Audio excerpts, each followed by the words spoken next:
신종 코로나 바이러스의 확산으로 우리 경제도 이제는 타격을 받기 시작했습니다. 관련해서 이연아 기자와 함께 자세히 살펴보도록 하겠습니다. 어서 오십시오. 안녕하십니까?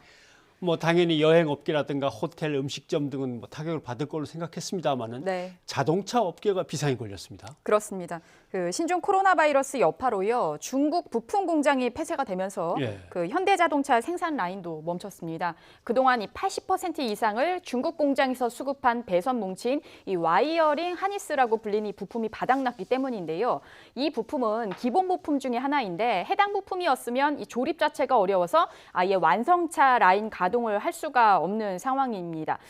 지금 현대자동차 상황을 좀 구체적으로 살펴보겠습니다. 일부 정리를 했는데요. 울산 공장과 아산, 전주 공장이 이제 가동 임시 휴업에 해당이 되고요. 모두 이제 11일까지 휴업 기간으로 지정이 됐습니다. 이에 따라서 이제 생산에 직접적으로 영향을 받는 차종으로는 투싼이나 소나타, 그랜저 등이 포함이 됐고요. 이에 따라서 업계에서는 최대 3만 대 공급 차질이 있다라고 예상을 하고 있습니다. 자, 그런데 문제는 또 있습니다. 임시 휴업 종료일인 이 11일 이후인데요. 이 현대자동차는 부족 부품 대체 공급선을 급하게 지금 찾고 있는 상황입니다. 현대자동차와도 부품을 공유하는 기아자동차도 부분 휴업에 들어갈 예정이고요. 쌍용자동차는 이미 휴업에 들어간 상황입니다. 네, 다른 업종도 한번 살펴봐야겠습니다. 네. 전기, 전자 쪽도 뭔가 문제가 큰 것 같아요. 네, 그렇습니다. 디스플레이 업계 쪽을 좀 정리를 해봤는데요. 디스플레이 업계도 상황이 좋지 않습니다.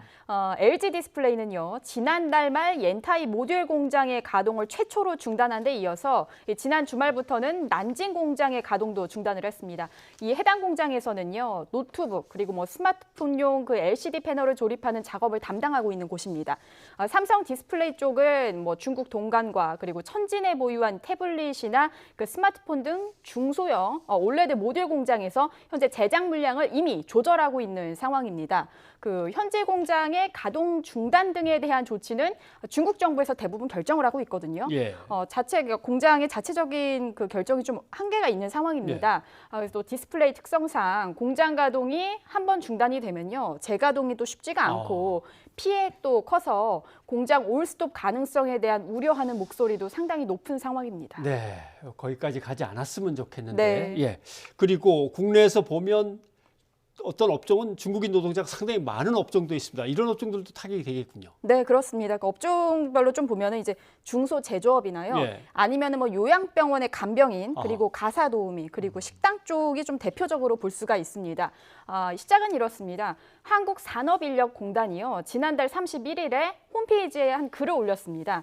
뭐냐면 방문 취업 H2 비자를 가진 중국 동포에 대한 외국 국적 동포 취업 교육을 일시 중단한다. 이런 내용의 공지가 있었던 겁니다.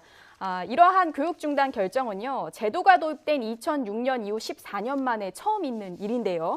이 중국 동포가 이제 보통 국내에서 일을 할 때는요, 말씀드린 이 교육을 받고 이걸 다 이수했다라는 확인서를 반드시 제출해야만 취업이 가능합니다. 그간 월 평균 한 4천여 명 정도가 수강을 해온 것으로 집계가 되고 있고요.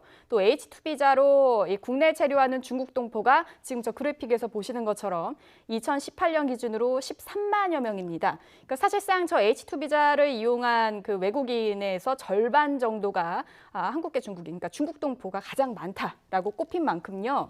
말씀드린 업종에서도 현장에서 인력 부족 문제에 직접적 영향을 미칠 것으로 예상이 되는 부분입니다. 네.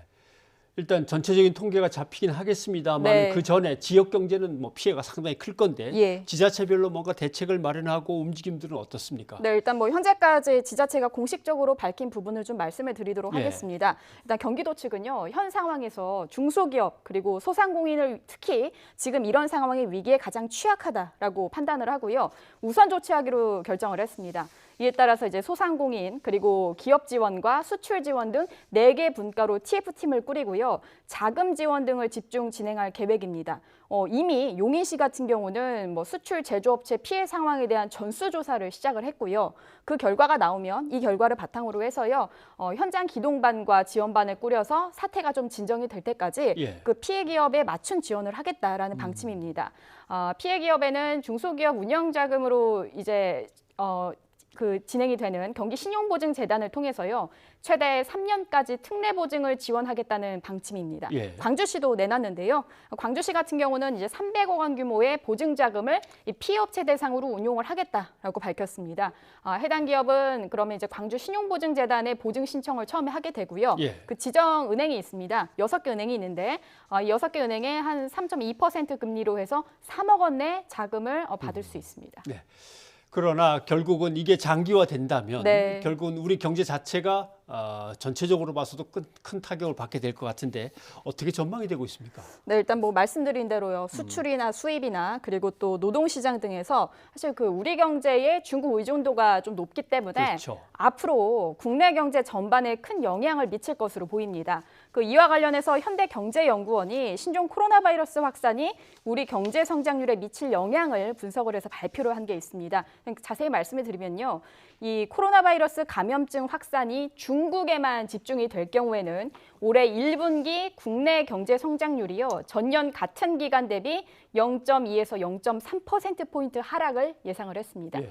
자, 그런데 국내에서도 확산이 심각해지면 경제 상황은 더 악화될 것으로 좀 예견을 하고 있는데요. 0.6에서 0.7%포인트 하락을 예상하고 있는 겁니다. 물론 이 미래의 피해 상황을 전망한 것이라서 뭐 정확하지 않을 수도 있고 또 사실 여러 변수도 있을 수 있지만요. 예. 이번 신종 코로나 바이러스 사태가 우리 경제에 큰 걸림돌이 될 것은 분명해 보입니다. 네.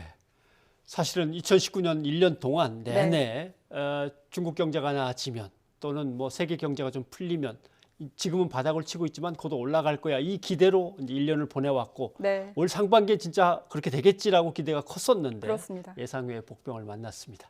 이현아 기자 수고하셨습니다. 감사합니다.